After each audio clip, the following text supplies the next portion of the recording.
Cam Underwood, State of the U, breaking down the Canes as they head toward a date with Virginia Tech for the Coastal Division lead in the ACC. Cam, what you mentioned about the running games, what was running through my mind in the second half is this continued to be a close game, even with the Thomas touchdown coming out of the locker room. And that's when you typically see a superior football team taking on a team that's hanging around, keeping it close, playing above its head, and especially with the injuries that North Carolina has on both sides of the ball, that at some point in the game, especially with a Mark Richt team, and as much as he loves to impose his will and establish the run, at some point they come out one drive and say, okay, let's slow down the game, and we're going to run the ball down your throats. We are going to impose our will. We're coming after you. And this drive is going to be all about physical football. And that never happened. It's not for lack of trying.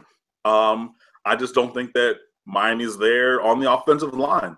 And you see that. Navon Donaldson, the freshman, former high school All-American, was injured with the ankle that he hurt a couple weeks ago, sat out the Syracuse game.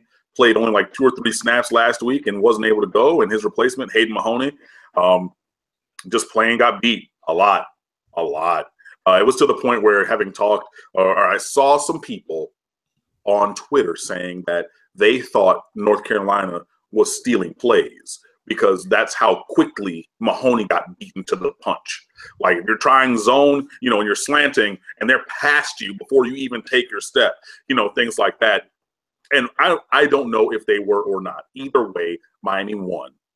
I know that Larry Fedora has talked about it being the incumbent responsibility on the opposing team to hide their signals, not him not to look at the signals, which makes me believe that maybe there's some truth to that. I don't know. You debate amongst yourselves. But yeah, the offensive line just was getting whooped all day. And that's been a thing. So, yeah, I mean, Miami tried to run the ball. They tried to sit on it and say, okay, we're going to run that buck sweep play that I talked about earlier with Travis Homer being his bread and butter play, and tried that a couple times. Nope, not working. Inside zone, nope, not working.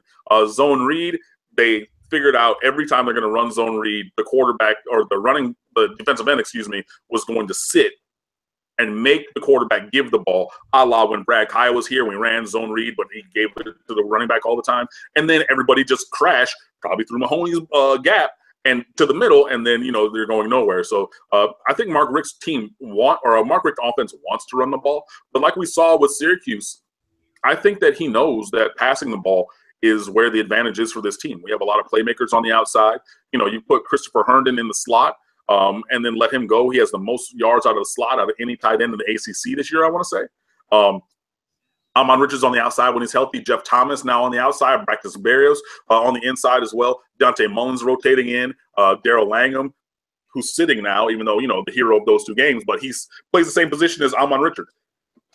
Excuse me. I would try to maybe get him to move from the X to the Z so you can play Richards and Langham at the same time.